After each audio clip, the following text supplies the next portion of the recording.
Herald-Press editor Megan Reevy. Here's a look at the Wednesday, May 21st edition of the Herald-Press. Our lead story, there was an error found at the auditor's office that has revealed that at least 88 homes are not being districted correctly for a TIF district. That number could increase significantly as the auditor's office is going through a 34-page document to determine which homes are not in the right area or in the right districting, and it's on page 4. They're not quite sure why that has happened, and it might have cost the local redevelopment commission up to around $200,000 or more. That will depend on how the numbers all shake out. So there's just a lot to be figured out with that still.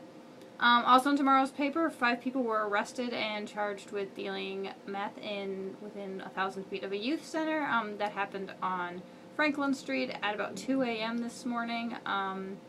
So for more on that, check out Wednesday's paper. We also get a peek at the new Andrews Library, which is just finishing up construction. They're going to have an open house celebration in June.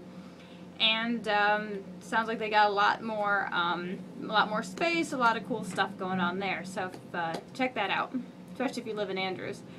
Also in tomorrow's paper, more court stuff. We've got Matt Page pleaded guilty to meth charges, as did Paula Easterday, and then Lucas Straka was sentenced for possession of meth.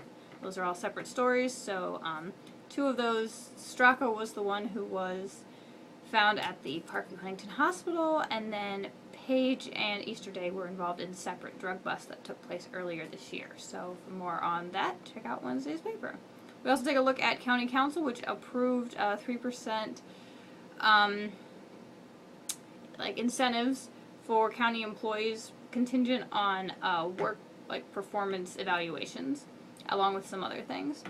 And then reporter Tony Thrasher takes a look at some things that the Boys and Girls Club is doing to kind of help prevent the kind of, kids are out of school during the summer and they lose a lot of the stuff they learned during the year, not a lot of it, but some of it.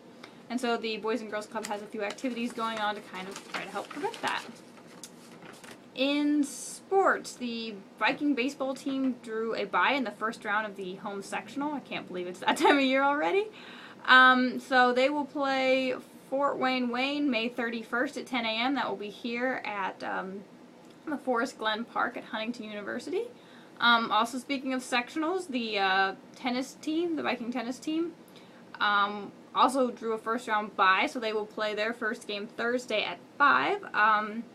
Their latest match, they lost to Logansport 4-1, so they finished 9-7 on the season, and they also finished 4th in the NCC. That is a quick look at the Herald-Press for Wednesday. We invite you to pick up a copy to read more about these and other stories.